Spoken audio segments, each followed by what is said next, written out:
There is one more departing member of the NDSA, and he happens to be our Volunteer of the Year. I'm going to give you a few words that people have used to describe John Hickey: connector, writer, memory jogger, volunteer extraordinaire. These are words and phrases that describe John Hickey. As a connector, John created the Class of 1969 blog back in 2017 as a way for his classmates to stay connected to each other. He called and visited classmates, sharing their favorite campus memories and updates on their lives after Notre Dame. As a writer, John has, in addition to writing the class blog, has also written 2 books. One is a 320-page book that contains classmate bios, memorials, stories, and the other is a 384-page book that celebrates the 50th anniversary of the Class of '69. As a memory jogger, this is a term that was created by one of John's classmates. John brought it to life by sending out weekly topics to solicit stories from his classmates. These topics contributed to the class blog, which now has over 1,500 posts. John also uses these opportunities as a way to connect with his classmates.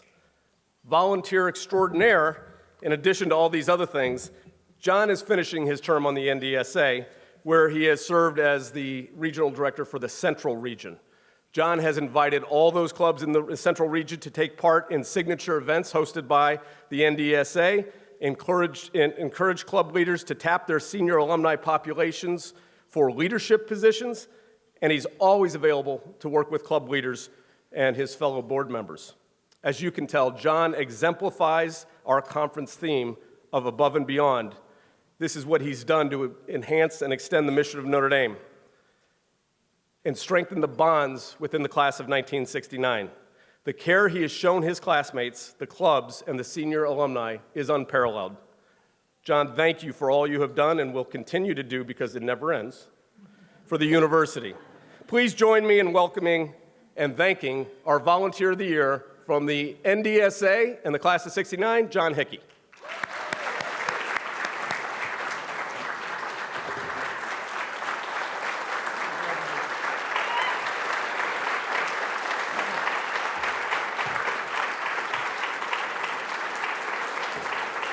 Thank you.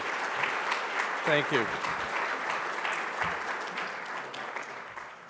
Now I'll have to tell Abby my speech is 8 minutes long without applause. So thank you, Mike, Dolly, my senior alumni posse, my dear wife Kathleen, and all you dedicated Irish volunteers. I'm honored and humbled, but mostly surprised by this honor. After I received Dolly's call about a month ago about the award, I watched the video of last year's award winner, Valerie Alonso, and I thought maybe the Alumni Association should get a second opinion about my selection. Val was recently elected to the NDA board, so let's give her a round of applause. I know she's here someplace. Stand up. Stand up.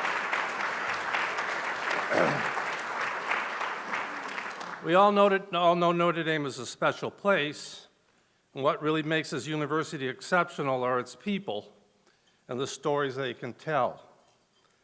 So, as Mike said, in anticipation of our 50th reunion, I began the Class of '69 blog with a simple goal to capture my classmates' tale of their 4 years here in the late 1960s and their accomplishments since graduation.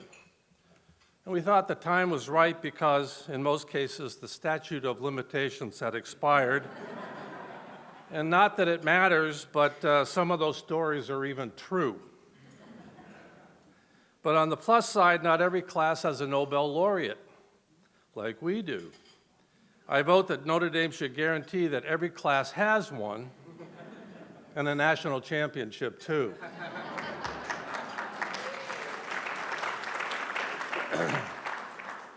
And you all know this, every class has its remarkable people.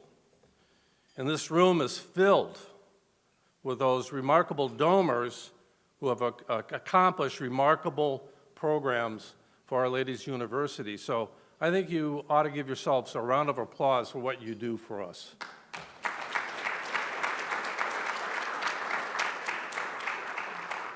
In my last 3 years in the NDSA Communications Committee, we've expanded the number of stories and interviews in its newsletter, The Golden Domer, with Golden Domers willing to talk about their exceptional talents and experiences.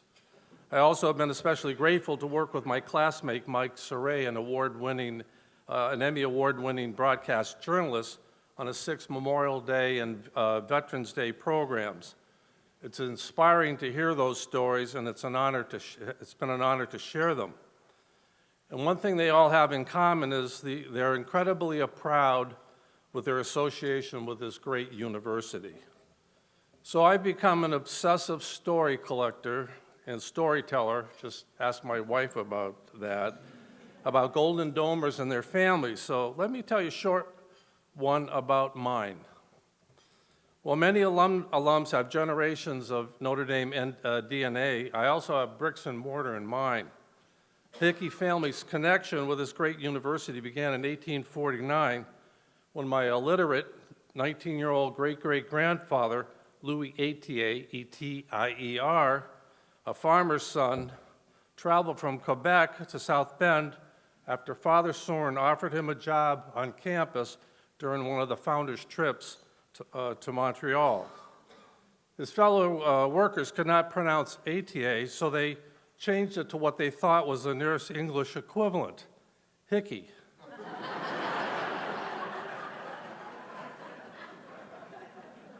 Some of us in the family had hoped for a more recognizable name, like Hammis, Eck, or maybe even DeBartolo, but it didn't work out.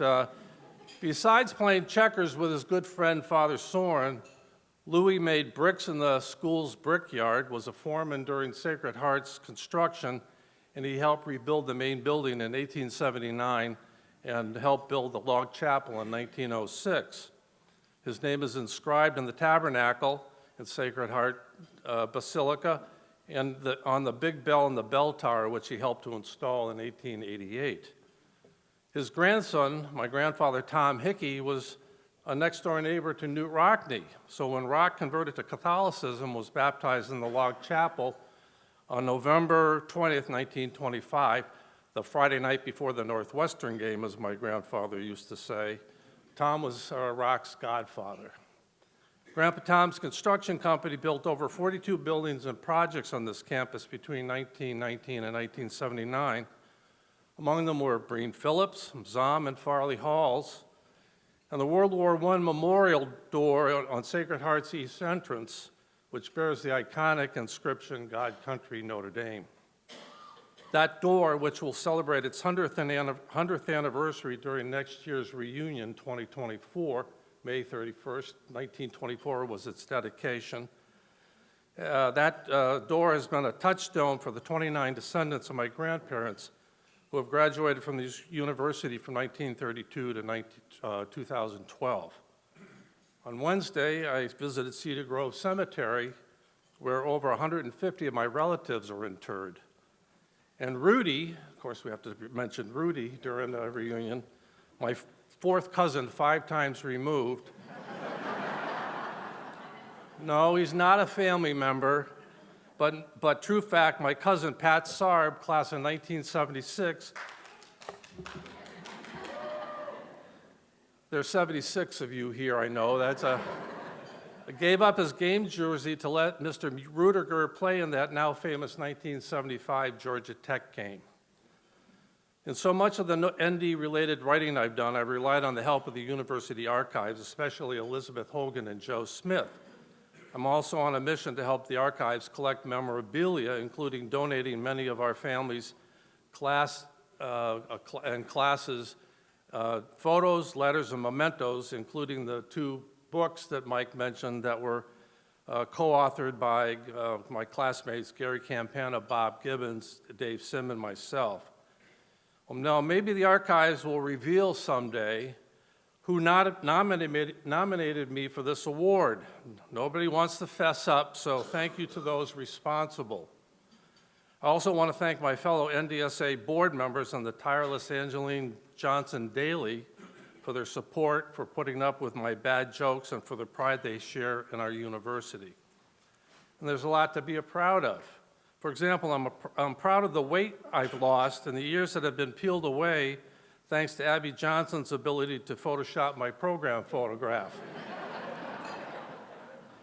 I'm also proud that we have more than 225 contributors to the Class of 1969 blog with over 1,600 stories and 1.1 million page views. We expect those readership numbers to increase dramatically when we introduce the large print edition. And finally, I'm proud that we may be rewriting the legacy of our class. At our 50th reunion dinner 4 years ago, Dolly told us, thanks to the blog, ours is the best documented class in school history.